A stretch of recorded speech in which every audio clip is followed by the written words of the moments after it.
Sometimes I'm just like so happy. Platforms have connected. Like, okay, we're done. Welcome, beloveds. I'm so honored, and queens joining us. And please post in the comments as you are the sisters are starting to flow in. Welcome, beautiful queens. We are streaming on 2 platforms today, and this is such a potent experience. Queens of Egypt, Why Women Return from Egypt Changed. The new feminine leadership codes are about to up-level forever. So sisters in Facebook and on YouTube, I am so excited for our live today. As we center and balance, I just invite us, welcoming Dara Noya on YouTube. Welcome, sister. Where are you gridding your light from? And please post where you're gridding your light from and what you share in the world so we can celebrate you as we center and balance with a breath, not changing our breath, but just witnessing, dropping, invite a drop from the mind into the body so you can fully embrace all that is opening within you, all that is ready to ignite. We have sisters joining in our Facebook group. Dara Noya from Poland, welcome, sister. So as we take our breath, so you can truly receive all that will be shared today. I invite you to take a breath and inhale through the nose, the linear masculine, just hold for a moment, and then exhale through the open mouth. Sighing, just releasing all that is yours. So you can come into this space and align. I invite you to be here, fully present, tabs closed, phone off, readying your field, honoring the pull to be here. And I'm so honored to welcome you. All 3 of us are here. I'm going to be introducing our incredible panel. But first, all the queens and sisters here, please post in the comments and share where you're gridding from as we move through our incredible lives, sharing our conversations today. Any questions you have, post. We love the feedback. Flirt with your chat box. Transformation, energy, healing. Welcome, sister. And YouTube is already posting. Facebook, I want to see your posts. I want to say hello to you. Nisha, welcome. Our Egypt sisters are in the house. And please share in the chat. And Zania, if you're here, always sharing in the feedback helps me see what lands to really guide us today. And if you're new here today, I want to introduce myself. I'm Jennifer Ashira Ra, founder of Light Priestess Temple, global brand and community. And I've spent the last 7 years activating and mentoring women leaders around the world into their true power, soul gifts, and leadership. And I'm still blown away that I've been able to speak on some of the largest summit stages and just bought my dream home in Tulum, where I'm sitting right now. And today I'm joined by 2 extraordinary people that are the first 2 that I said have to be here today and who know this sacred land and the power of the Queens of Egypt. And I want to introduce Ahmed Hassan, Egyptian guide, who is my Egyptian guide and who is going to be walking with us, who you'll get to meet today, coming live from Egypt, who has spent years bringing people and groups through these sacred ancient temples and sacred sites. Welcome, Ahmed. Okay. Thank you for joining us in the evening. It's late in Egypt. Live from Egypt. Oh, welcome. I'm really proud to be with you today. Oh, I'm so excited. And welcoming sister, goddess, Anistara Ma Ka, founder of 1111 Ascension University, teacher, and Egypt pilgrimage leader. Welcome, Anistara. Hi, so grateful to be here, Jennifer Ashira Ra. Yes, we are so ready to talk about how Egypt changes you. Oh my gosh, and I feel like when we met for the very first time, I think we were talking for one of your 1111s. Yes. I remember we just talked and talked, like you're like, I have to go, but we just kept talking. And we were talking about this like transformation and what we've experienced. And that's, I feel, how we kind of bonded. Yeah, indeed. So I'm so excited you're here. But before we go any further, I want you to recognize yourself in what we're about to uncover, because there comes a moment in every powerful woman's life knowing there's more within you is no longer enough. The woman who trusts the full magnitude of her gifts, the woman who walks into the bigger room already knowing that she belongs there. And the woman whose wealth and impact finally mirror the power she knows she carries. I know this threshold because I've lived it, even though I didn't know the next step forward. But before any of this existed, my home or our community, in 2008, I was running my successful 7-figure clothing brand in LA, and I was so burned out. Something within me kept saying, there is more for you than this.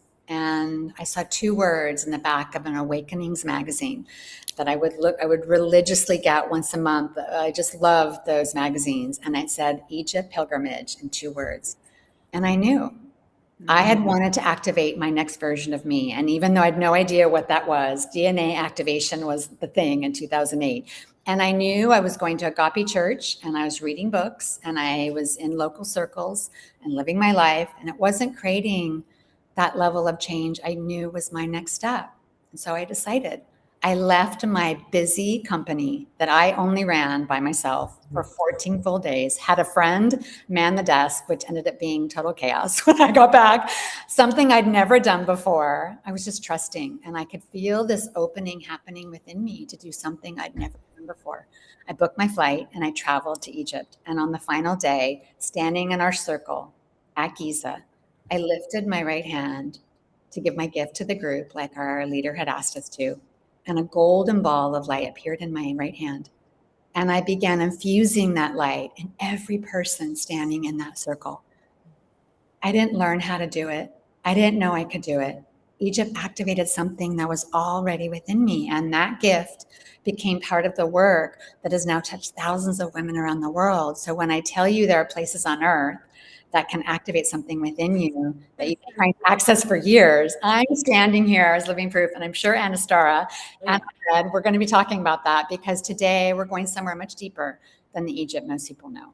And how many of you want to step into your next level? Creating wealth, and fully embody all that you carry.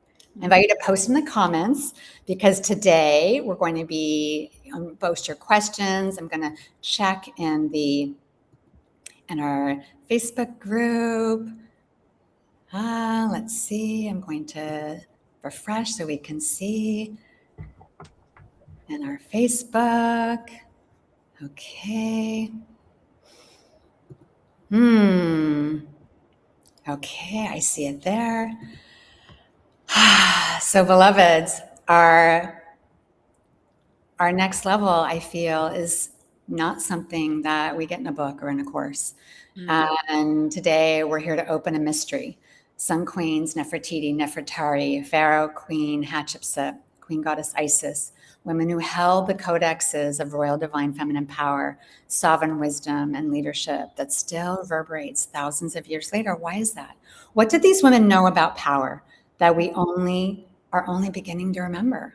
Like, what happened to the royal divine feminine wisdom they carried when they left this planet? Why are women all over the world feeling pulled back to their temples now? And what happens when a woman enters these ancient sanctuaries and something within her begins to remember? Because I believe we're standing in that time right now when everything is shifting. And welcoming Janelle on our YouTube channel, and Laura, welcome. Our Egypt sisters are in the house. I love it. And our Facebook, I am not sure if our Facebook is up. So I'm sisters coming to YouTube. We will figure that out, because I believe we're standing at the beginning of an entirely new era, solar era. And this new era is feminine led. Feminine leadership is about to up level forever. And we are not here to recreate leadership as we've known before.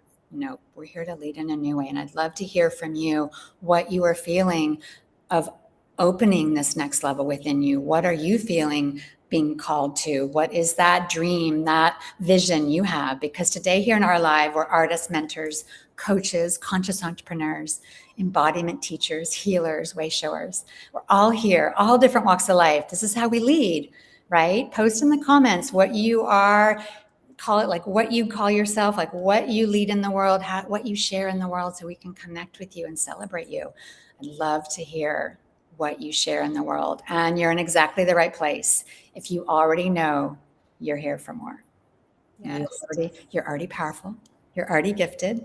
You're already transforming lives with your work, but you feel maybe you haven't touched that full extent of what you carry. Maybe you've been doubting yourself. Mm. When you can feel another level of your voice, another level of wealth, another level of visibility, another level of your gifts opening, another level of impact and legacy that feels almost too big to explain to the people around you.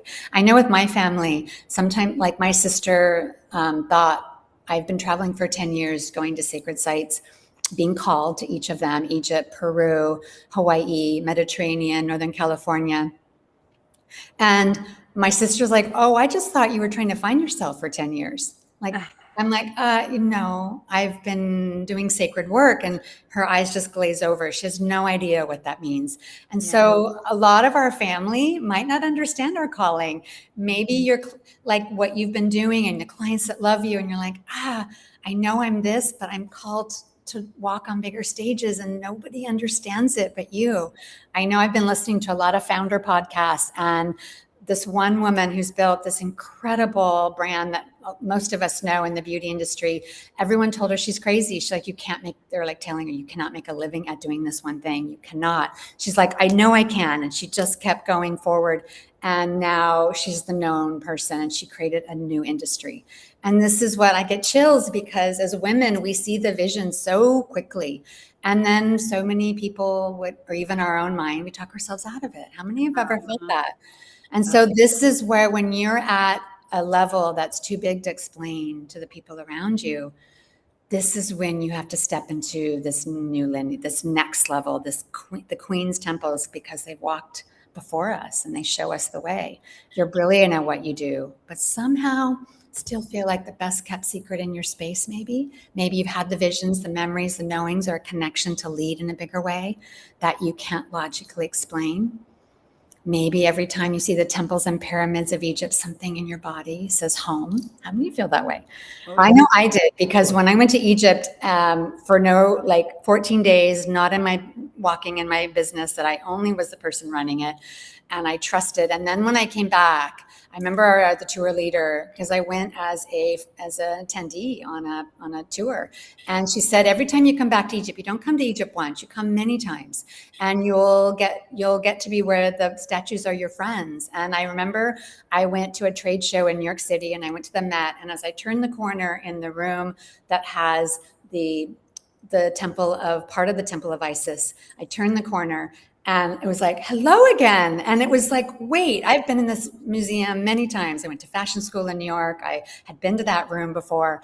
But once I had gone to Egypt and I saw the statues again and the entrance and the architecture, it was like coming home. And it was so true. And I remember her telling us this, and it is so true. And one woman in my community said, when I saw the water and the boat sailing by the Isis temple, I knew.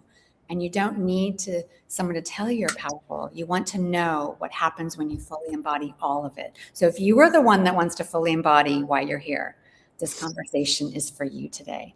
And today we're going to uncover 3 things before we get into Anistara and Ahmed sharing their wisdoms, which I'm so excited to. Yeah. First is we're going to talk about the mystery of the Sun Queens. Who were these women really? Nefertiti, Nefertari, Hatshepsut, and what did they understand about feminine power, sovereignty, and leadership, and what we're being called to remember now? And second, why women return from Egypt change. What is actually happening when you walk into Hatshepsut's temple complex, or you stand before Isis in her temple, or enter Hathor's temple in the sanctuary of Nefertari? And we're going to share real stories of women we've witnessed transform in this land. And third, why now? Why are women being called back now? What are the royal feminine leadership codes? And what is that opening within you, within women worldwide? Why now? And what does this mean for you, your leadership, your gifts, your wealth, your visibility, and the legacy you're here to leave? So lots of questions. Why I'm Sag rising, so lots of questions. So why we have our panel here. Post your questions in the chat. I'm going to also check on Facebook to see if that is up. If not, then we will post after. In Facebook, we have our YouTube Live, because their story, the Queens of Egypt, isn't simply history. Their herstory may hold part of the blueprint of your future. And we're only here for about an hour together today with Ahmad, our Anistara, and I are going to give everything we can. And I want you to leave here today understanding why the Sun Queens matter, why their sacred temples matter, and understanding why a bigger way of leading has been calling you. And before we finish, for those who want to walk together and go further and go deeper, I'll show you how we can. And the Sun Queens are so important in carrying the codes of feminine leadership that disappeared with them, but it wasn't lost. And I'd love to start with Queen Nefertiti, partner, and I feel the co-ruler with Akhenaten. I'd like to start with Ahmed. I'd love to hear what you've experienced with Queen Nefertiti in the Egyptian sacred temples or Nirmana. And Ahmed, the floor is yours. I'd love to hear from you as our guide and as I've walked with before about Nefertiti and what you feel about her power as a queen. First of all, before I talk about Nefertiti, what does it mean Nefertiti? Why they call her Nefertiti? Nefer in ancient time means a beauty or a beautiful. Tiri is coming. So when they were seeing Nefertiti, they were calling, oh, the beautiful is coming. So this is the name of Nefertiti. Nefertiti, she came from Luxor.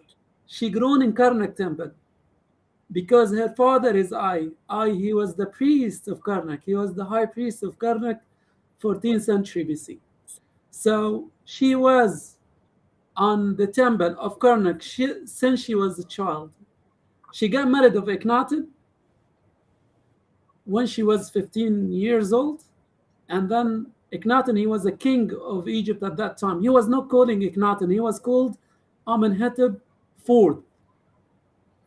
5 years later, they decided that to move from Luxor into Amarna, a new place for themselves, a new religion, a new life. And they start believing of Aten. Who's Aten? Aten is the sun. They start believing of sun, the new god, and always was supporting by Nefertiti. Like Akhenaten was always supporting by Nefertiti, his wife.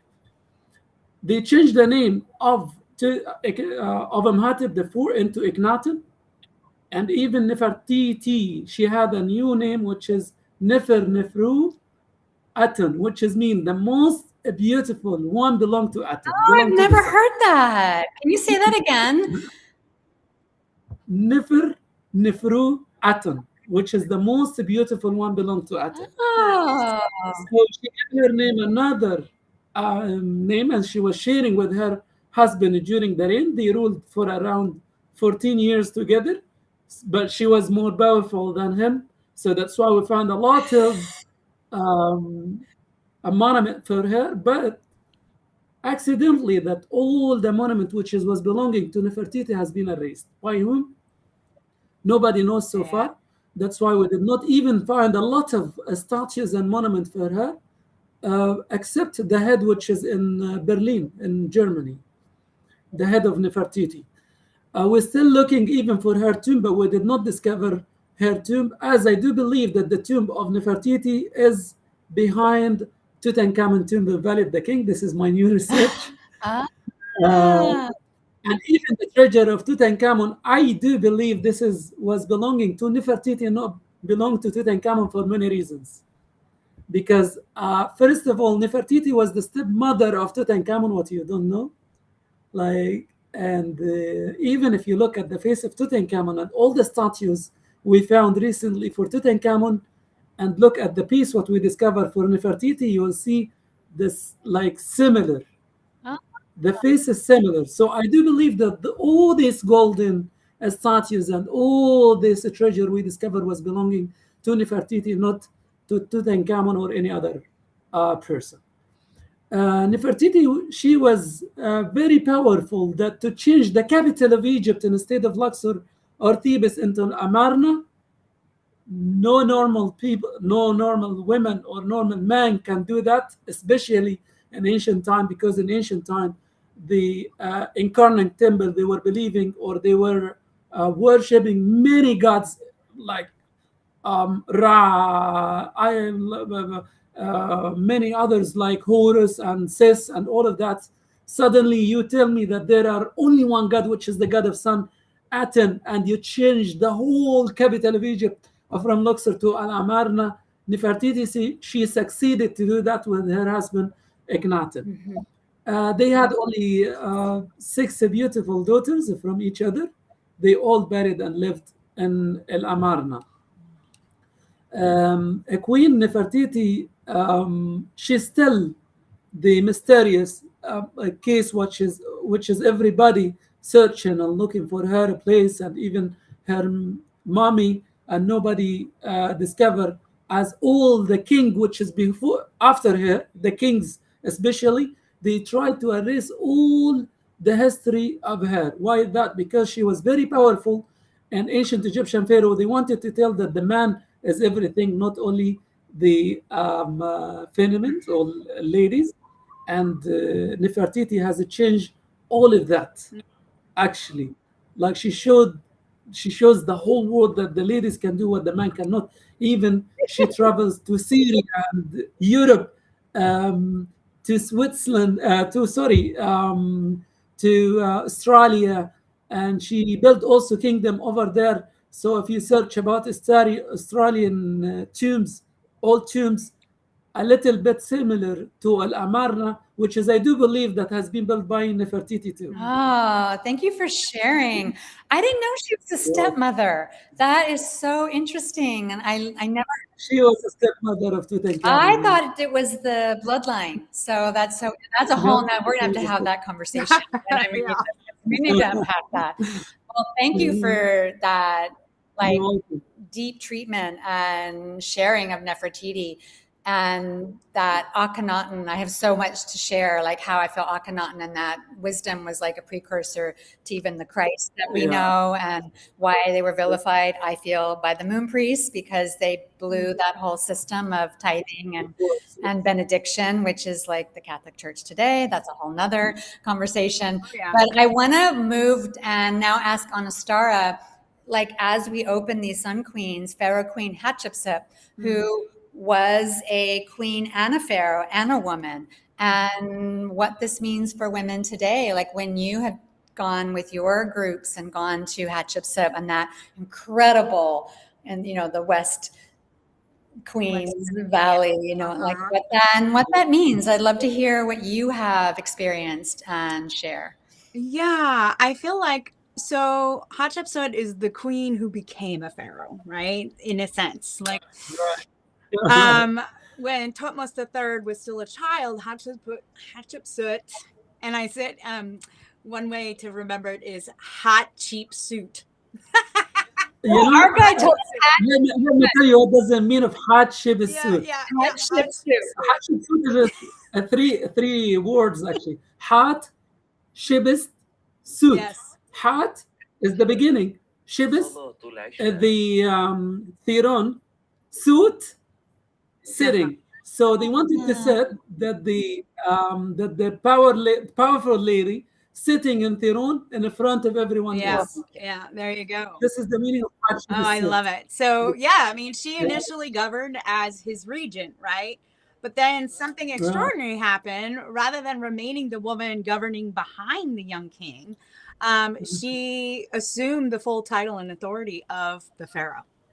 And she didn't remove Thutmose III. They became co-rulers, and they actually ruled with a lot of reverence and peace. And the distinction, really knowing that a woman steals the throne from a king boy, a boy king, really is too simplistic. So really what happened was Hatshepsut began as the queen and then regent for the young one, and eventually took the full title. And when she did that, she didn't simply try to present herself as a modern notion of a female king. A lot of her imagery moved between feminine and masculine. Like she was the balance, right? Exactly. And so she used the visual vocabulary of the Egyptians, the glyphs, associated with kingship, right? The royal regalia, sometimes the masculine body, even the ceremonial beard. But these representations remain, like some of them remained very distinctly female. And so she didn't call herself queen. She became king. She's like, I am a king, right? And so ancient Egyptian kingship shifted in the sense that with the head cloths, the royal kilts, the ceremonial beard, eventually even the masculine body, is that she didn't erase her womankind. She didn't. She showed that she can have balance, that she can be in equality. And a lot of her inscriptions continue to present this. And so I don't think that she removed her womankind, a woman pretending to be a man. Something much more sophisticating was happening and sophisticated. And when I'm present at her mortuary temple, there's an area where you can't go all the way back into it, right? But if you give a little bushka, they can take pictures for you, right? But what I feel there is not the energy of being less of a woman. It's about understanding that if you want to be in power, that you can master the existing language of the existing power structure, and then expand who's allowed to embody it, right? So Jennifer, you're all about the feminine leaders of the new earth, right? And how do we actually go into a system and a structure that already exists and is starting to crumble, and rather than like take it over, how can we, I don't want to say infiltrate, but how can we integrate into it with ease and grace in our feminine way, and then rise into leadership? So that's what she represents to me. I love that. And I felt what I've researched with her, she's so powerful, is that she felt she had to dress like a man and dress like, I am, let me show you, I'm your king too. And they're like, oh, because women weren't rulers. She did that when the times did not want a woman ruling. And she had to really fight against her brother and fight against the masculine energy. And I feel like we're still seeing that as modern women. Like, I'm sorry, but the women with the shoulder pads and the blazers, I'm like, really, do you need shoulder pads to go into a business meeting so you're taken seriously? It's the same. It's the same, dressed in a different energy. Like, what do you feel, Ahmed, about Hatshepsut? I know it's a huge, like, we could talk like an hour. But I feel Hatshepsut, yeah, of course, yeah. But what I do believe about Hatshepsut, she was ruling as a woman, not as a man. Even the statues, what we can see on the temple, in her temple, came of Osiris, not a man. Osiris, as you knew, that he was a god of death with artificial beard. Artificial beard, this is not festival beard, not festival one, because she was in a form of Osiris. When she is in a form of Osiris, the god of death, which is a husband of Isis, as you knew, that the beard she has, the artificial beard, that to belong herself to the god Osiris, to tell that I'm a divine woman, not a human woman, I'm a divine woman, I belong to Osiris. So that's why all the statues you find for her on the form of Osiris, not a man. So there are difference between man and Osiris. Osiris is a god, but man is a human. And the other thing is, Queen Hatshepsut, she was very clever. We tell that, like every warrior in ancient time or every king ruled Egypt, they want to show that, oh, we're a strong warrior, let's go and fight here and there. As Nefertiti, she done, like she has a lot of battles. But during the reign of the Queen Hatshepsut, we call it the peace era. Why? Because there was no fights at all. But what she done the largest commercial expedition to Pond, which is Somalia. And that was the first with this time. What the difference between the Queen Hatshepsut and all the kings before her and queens, that every king and queens, they were sending an expedition to Somalia or to Africa to bring us all the incense, oils, herbs, and the things what they use on the temple for the ceremonies and for healing and all that stuff. But the Queen Hatshepsut, she was different. What the difference between Queen Hatshepsut and the others? She bring us all the sources. And instead of they were bringing the incense, she bring the incense tree and she grow it here in Egypt.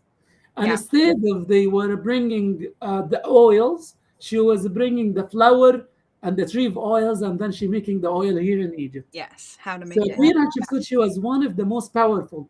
Yeah. Some people, they said she take over, or she push Thutmose the third on the side and then she rules. I don't believe of that, but they were sharing together. Why is that? Why I'm telling you they were sharing together?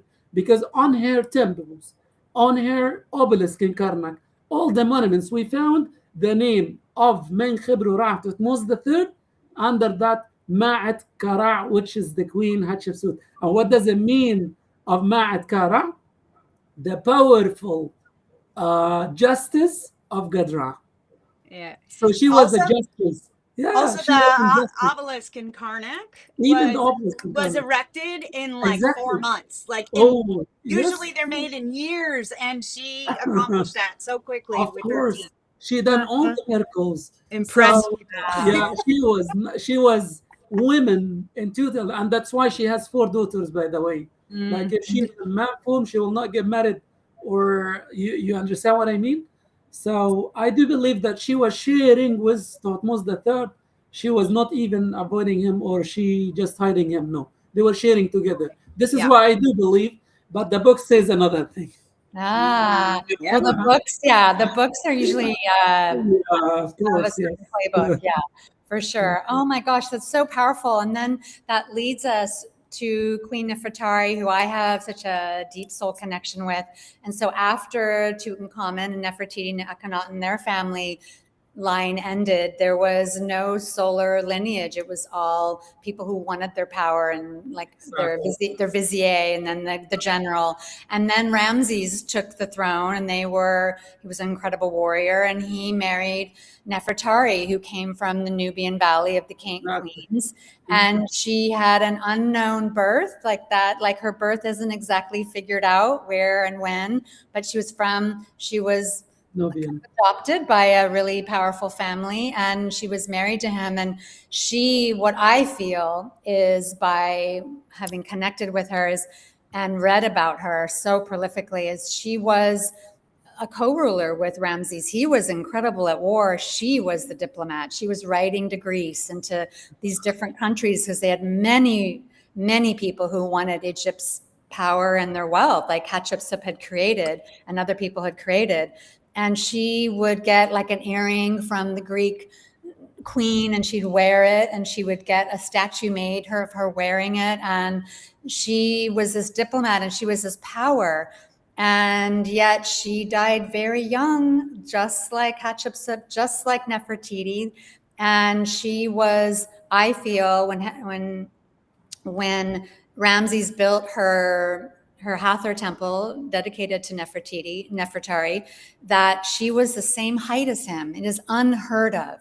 I feel he knew the power behind him was her. And most pharaohs would never give that credit. And I feel Nefertari helped seal the powerful queen and the solar royal lineage that then with their offspring flourished. And do you have anything you want to add to Nefertari? She's very dear to my heart and soul. And a lot of people don't know about her because they know about Ramses.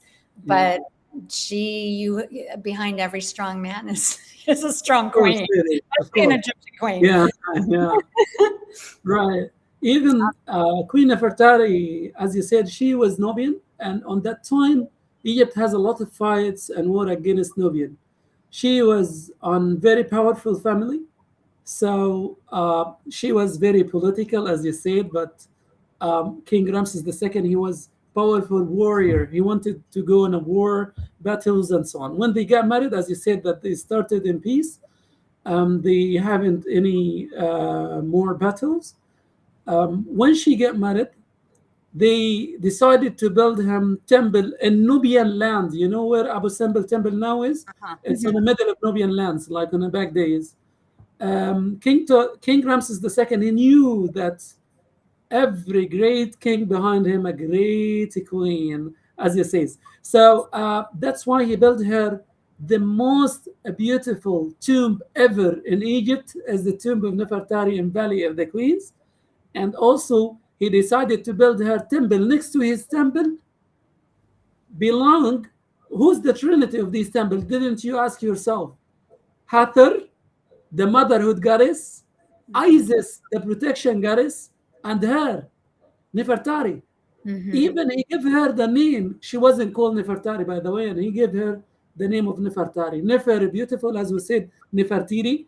Tari is the most. So he called her the most beautiful. Not only that, the only statue of women on the same size of the king in Egypt is the statue of the Queen Nefertari. Like It's the only one. Usually the queen was like this big. one.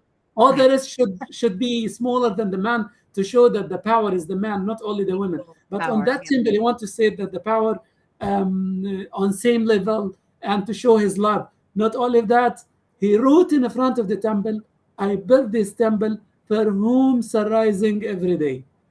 So the temple takes about 20 years to build it. Nefertari, she never been into the temple until they completed, because it was a gift from Ramses II to her. She take a cruise from Aswan all the way up to Abu Simbel by the felucca or by the boat she has. As soon as she arrived, and she read that I built the temple for whom sunrising every day, the beloved wife to King Ramses II. By the way, she was special and she was lost. You know how many wives that King Ramses II he had before Queen? Yeah, I'm sure he had a lot. You didn't have to have one. Don't tell people. 50, like 59, hundreds of children or something. 59. What? 59. 59. Yeah. Okay, he was busy. So He was such a busy man. I imagine. he's a very tired king. Well, so with these powerful queens, like what does this mean for, and they held, what I was shown is they held powerful codes, Nefertari, Hatshepsut, and Nefertiti, and Queen Goddess Isis, because she was the co-partner with Osiris, the god you mentioned, and she had to put him back together and resurrect him and create new life with Horus through a dead corpse, and she imagined and recreated that as only an alchemist and a goddess can do. And so with this power of the codes they hold, like, what do you feel as we kind of wrap up a little bit of this, like talking about the queens? What does this, I'm going to share a little bit of what I feel after, but I want to know what you feel with what does this say for women now, with women that are wanting to step into their power, wanting to claim who they truly are, and what these queens shift within you when you walk within their sanctuaries. Well, or if you're asking me, I want to say that, when Isis herself represents protection, magic, motherhood, right? And motherhood is like nurturing, sovereignty, and healing and extraordinary magical power. So she was one with she's a great one with power. And so transformation through loss is really her forte, right? You explained Osiris and how he was murdered and she protected her son, and then she was able to put him back together, right, so to speak. And so Isis teaches us that what's been broken necessarily doesn't mean it's the end of the story.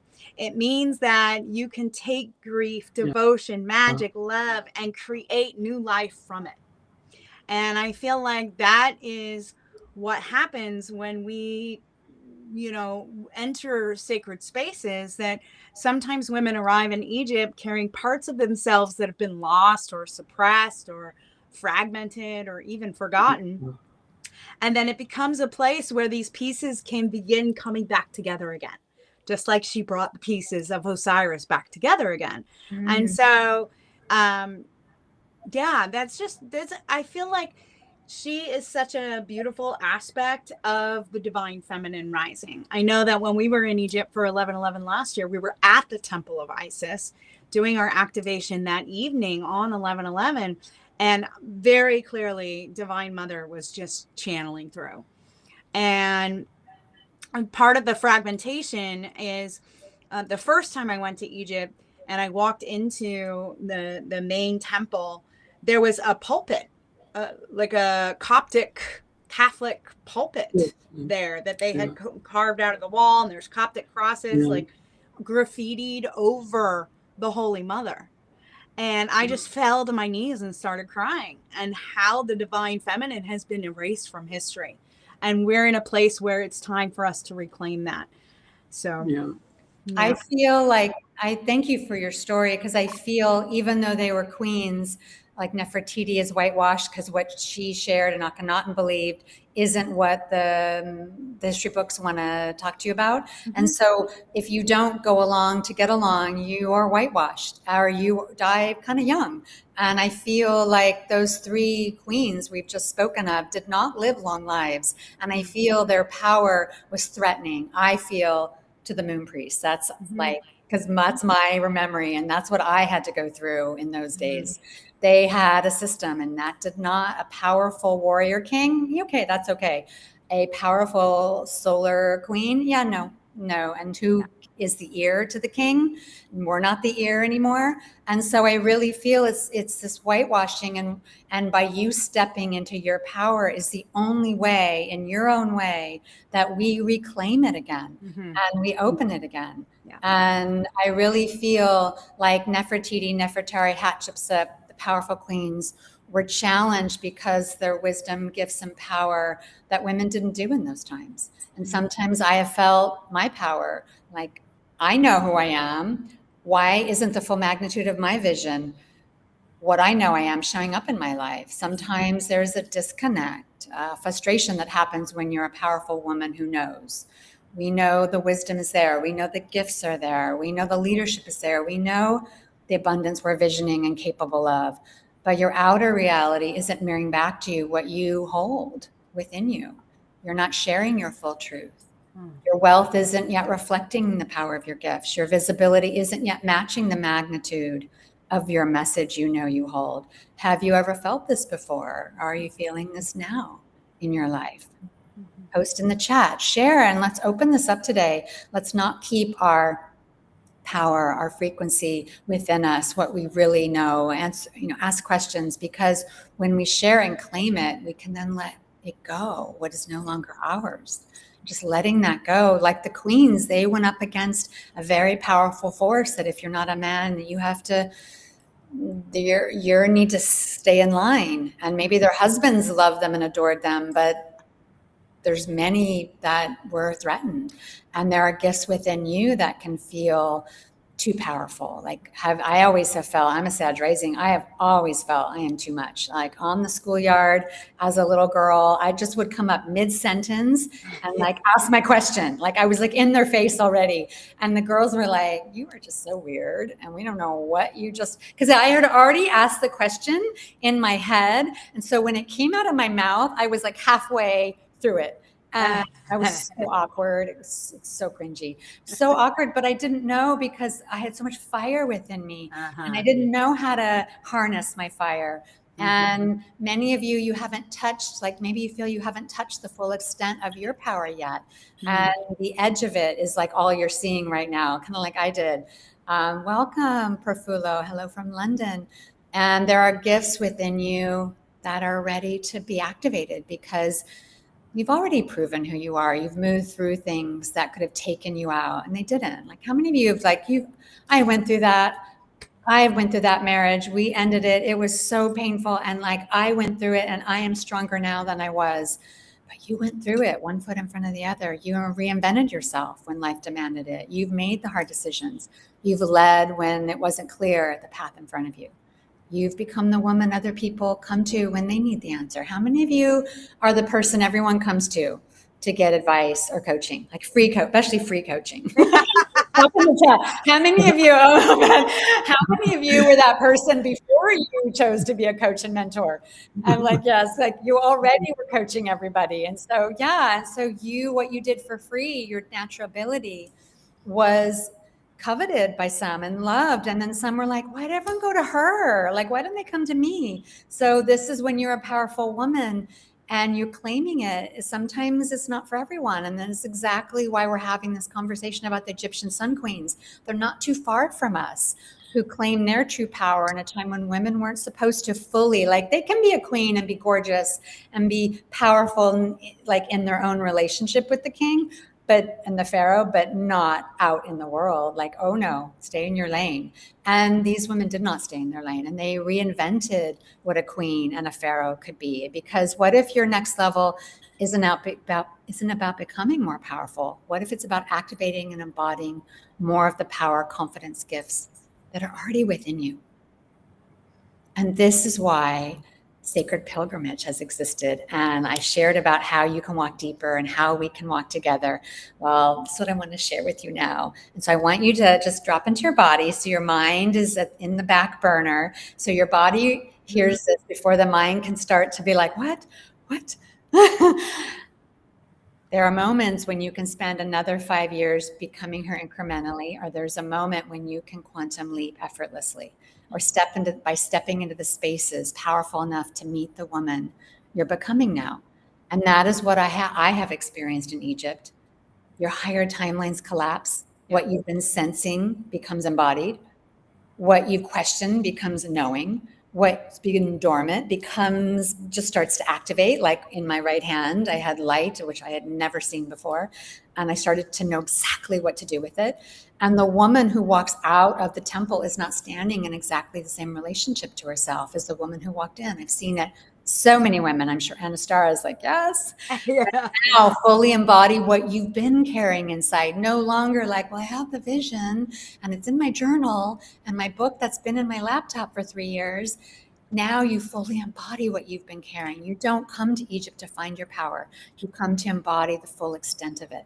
And like Shirley, who joined us in our Egypt pilgrimage, our last Egypt pilgrimage, and was someone who had been building other people's businesses, but wanted to share her gifts and lead in a bigger way, but didn't really know how. And in our pre-pilgrimage pathway, she began opening up and receiving an entirely new light council to work with that she shared with me. And in the temple of Isis at Dendera, she was standing right next to me. And I had channeled the first part of our sacred light grid work there. And I turned to Shirley and she channeled the next part. I knew she had opened up her higher oracle abilities. I could feel it. And I trusted her to bring that in for our group for the next part of our channeling. And I remember looking at her and being amazed at what she brought through.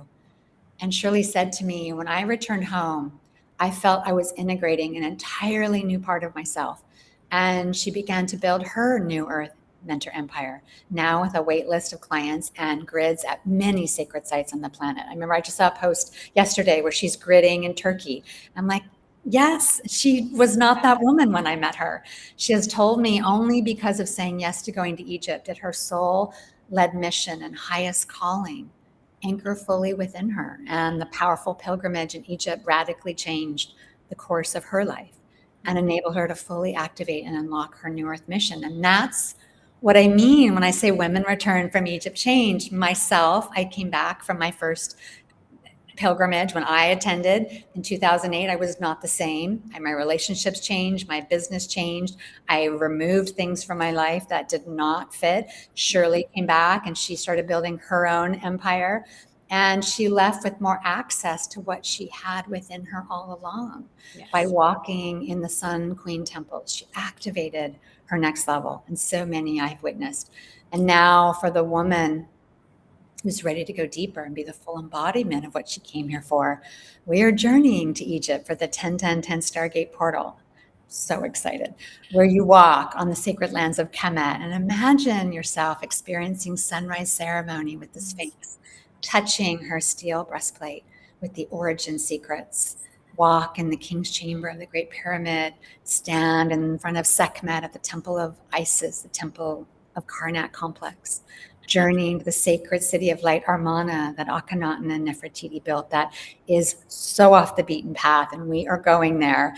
And I actually have not been there yet. I have only read about it, and it took a lot to get our tour to go there. We're taking a trip there, then we go over here, and to be able to activate these next level of codes, and something begins to activate and rise within you.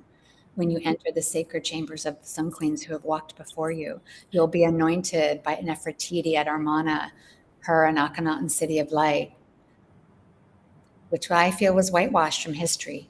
because they claimed the divine was available for everyone, the sun, the solar codes, giver of life. And we will reactivate these powerful codes again. And Hatshepsut, the pharaoh queen who ruled at a time when women weren't supposed to lead. And she was so powerful, like almost like a CEO. She was like ahead of her time. And Queen Nefertari, the solar royal power behind the Ramses throne, he knew her power. He built her statue to the same size as his at her Hathor temple, unheard of. And no pharaoh made statues of his wife equal to his. They were always really small. And Queen Goddess Isis, alchemist, ceremonialist, holder of the sacred high relationship codes, partner of Osiris. And this isn't about having one extraordinary spiritual experience and going home unchanged. This is about integrating within your voice, your leadership, your gifts, your confidence, presence, the woman you truly are and always have been. And to be coronated on the 10-10-10 Stargate, you will enter the Temple of Isis for a private ceremony, for our coronation of light, where you'll receive your crown. And I feel you being here, you right now in our life, you are the type of person who sees something, knows it's for you, and claims it, embracing the woman, the queen leader who was there all along. And we are called to Egypt. I don't just schedule pilgrimages just to have something. Mm-hmm. And just to like, oh, let's do Egypt this next year. Like people are like, are you doing Egypt next year? I'm like, no, because we're not called. We're called this year. We're in a 1 year, which is new beginnings. And the 10-10-10 Stargate is the portal. We had 2 portals this year, 1-1-1. January 1st and October 10th. And so on October 10th, we will be in our private ceremony in the Temple of Isis because we're called to Egypt. We have a mission. We're called to activate and reestablish the royal divine feminine codes, the true sovereign leadership, your birthright within you, within humanity, and for all women worldwide, within the temples of the Sun Queens, who held the codes that were never lost, just waiting for the women who are ready to stand on the bigger stage, their next level of legacy level leadership, want to make a bigger impact with their gifts and be the full embodiment of why they came here. And these are the codes that these 3 queens held with Goddess Isis, and that dissolved and disappeared when their lives ended, but did not leave and not were lost. They are still within their temples encoded, but now we're being called to activate them. And we have 3 spots available for the Sun Pharaoh Queen Egypt pilgrimage, October 1st through 11th. And so I invite you, I'm going to share the QR code. I invite you to capture it. Also, the link is up in the captions above. And to apply, it's by application. And to step in, where you'll be able to walk with Ahmed in person and hang out with him, ask all the questions you want, because he walks in these sacred sites daily, weekly. This is what he does. This is his devotion. This is his gift to us. And we'll have 5 private ceremonies, private diabea floating down the Nile. Imagine yourself sitting on the deck with the warm breeze touching your skin while enjoying our Priestess of Isis Blue Lotus Tea ceremony. And step in, apply, and claim your spot within the sacred circle. We have sisters who are watching today and with us who have already registered and waiting to welcome you. And our early VIP pricing ends in 5 days on the 25th. So apply today before the price rises. And our pre-pilgrimage pathway events begin on September 1st with our Circle of Queens Sisterhood Call. And my first time in Egypt, I activated my light codes. I didn't even know what light codes were. And my ability to transform energy through light, that became the work I've shared now, activating over 7,000 women worldwide.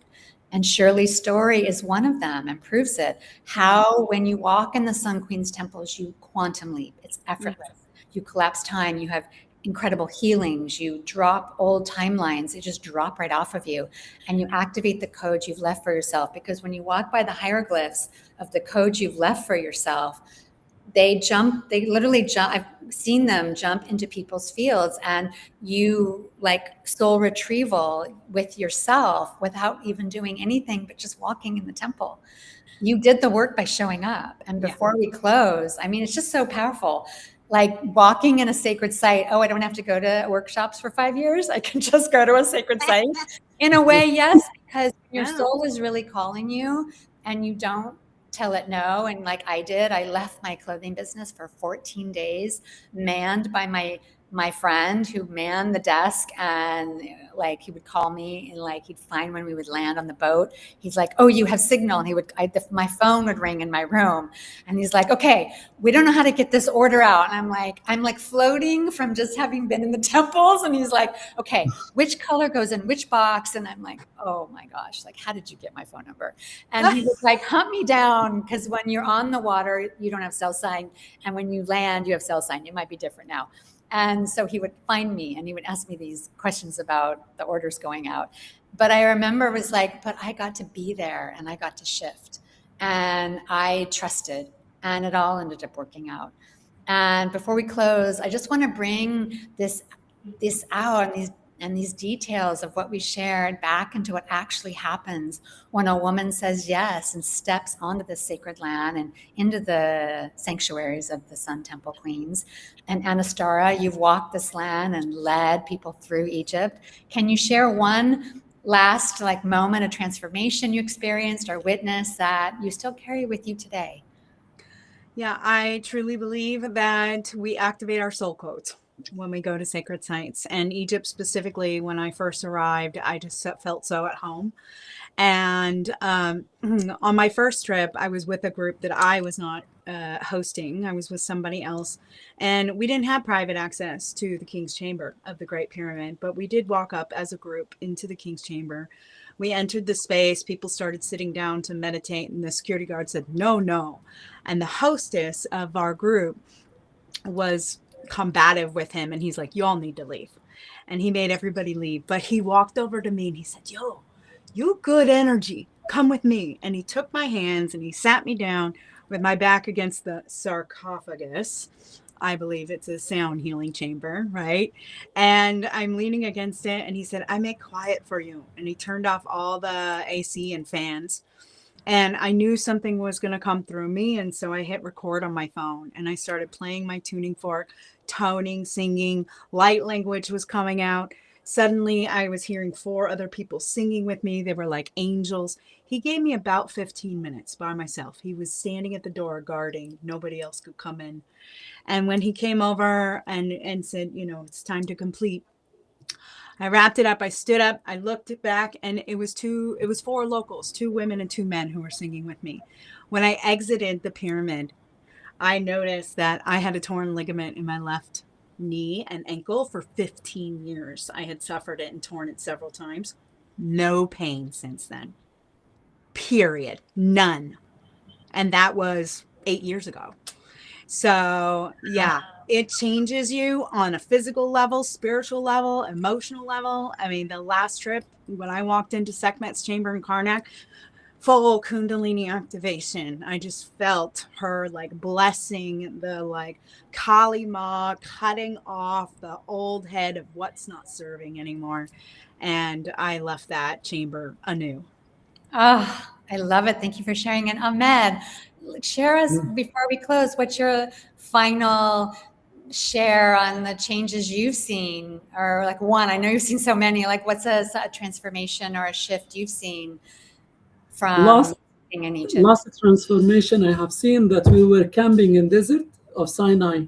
That was last year, October last year, with the group, and suddenly while we circling, a green lights come over us for a couple of minutes, 2 minutes, and even we video it. So it was like a light, boom. It changed. Everyone was circling around, and even since of that, I do believe that Egypt has very strong power change. Even we had 35 ladies in that time. Most of them has some different problems. Thanks to God, before they leave Egypt, before they left, everybody comes they just born now. They clean up all the problems, and so that's why women come back to Egypt. Not only women, everybody comes to Egypt in a spiritual way. They must back again. Their magnetic power comes Keep going back. Keep going back. I'll be there for the total solar eclipse next year. So Yeah. I would love to Oh, meet thank you for man. sharing. Oh my gosh. And queens who are here live with us today and in replay, I want to leave you with this. Oh my gosh, so much we've talked about. And there's just like, we could talk for hours. Like, we have so much to share. Like, Ahmed has so much wisdom to share. And we've talked about Nefertiti, Nefertari, Hatshepsut, and Isis. We've talked about the temples, the codes, the women who have walked this land and then returned changed. But ultimately, this conversation was never about them. It's about you and the woman you already are, the wisdom you've earned, the gifts you already carry, and that part of you that knows there is still more. Like I did when I was running my clothing business, and I just knew that voice inside of me that was like, there's more for you than just running a business and being burned out and shipping orders 6 nights a week. And more of you to activate, to trust, to bring into this world. And maybe something you heard today has opened a door you weren't even expecting. Maybe you felt called to Egypt for years, or maybe Egypt wasn't even on your radar until today. Either way, and see, you're calling already. Like, either way, it's something inside of you is saying, this is for me. Listen to that. Listen to your body before your mind tells you all the reasons why not. That's why I wanted you to just really be in your body. Because when I went for the first time to Egypt, I booked a flight. And you used to be able to save them for 24 hours. So I booked it. It was a certain price, and I held it. And I'm like, okay, I would play this game with myself. If I'm supposed to go to Egypt, the price will go down. So I went back the next day and I checked the price, and it went down by $100. And I was like, okay. And so I bought it right then. And I would play these games with myself because part of me was like, oh, I don't want to spend the money. I don't want to spend 14 days and my business could fall apart. I don't know what to do with that. And that doesn't feel like a good choice. But when the price goes down, and I bought it and I went, and my life really shifted 3 years after that pilgrimage. I started to walk away from that business, and I started to open up my body, my channel, my gifts. And here I am today. And it all started because I walked and I said yes to myself. And I said yes to the power and the woman that I knew I was meant to be, that I wasn't in that moment. And because every extraordinary chapter of my own life has begun with a moment when I didn't have the answer, but I knew my yes. And if the Sun Pharaoh Queen is a yes for you, for the woman who already knows she wants to be the full embodiment of why she came here, to walk away in your joy, lit from within, on purpose, certain, then I invite you to step in and the link is above. And here's the QR code again. I'm sorry, Ahmed, that it goes across the screen and I didn't even know that was happening. And I find it. I'm so sorry. That is like, that's not right. But apply, talk with us, ask us your questions. Any questions, post in the comments or DM me. You don't have to exactly know what Egypt will awaken within you before you go. I certainly didn't. I just knew. And sometimes, and I always want like the fastest way. I don't know about you, but if I can go to the fastest way and have my transformation versus like 5 years of courses or, talking to a coach, like I think I'll take the faster route. And sometimes you discover that power within you when you get there. And Sun Queens walked before us. Now it's our turn to decide what we will carry forward. And Ahmed, as we close, Ahmed, I just want to thank you for joining us from Egypt and all your wisdom. I thank you for sharing. Really, oh my gosh. And I will see you in October. And Anistara, thank you for bringing your truth and wisdoms and your experience and your heart. Thank you. Such a pleasure, always. Ahmed, I would love to meet you. I'll be there for the total solar eclipse. I will be very happy to meet you, everyone. Yeah, sweet. Oh my gosh. And Queens here live and in replay, thank you for all the women who are with us and almost we have so many in Europe today, and just thanking you. And let me just check the chat. Yes. And King's Chamber and sisters are like, yes, thank you. Now I have to run. Yes. And run out to their power. And and thank you for being a part of this conversation. And may you trust what you know. May you claim the full extent of what you carry. And may you have the courage to answer what is calling you next. And we love you, and we will see you in Egypt, and sending you so much love, queens, sending you so much love, beloveds. Mwah. Yes, say yes. It will change you forever. Yes. Oh, thank you so much. Feel just so in bliss talking about Egypt and the Queens. Much love, beloveds. Much love. Mwah. Bye.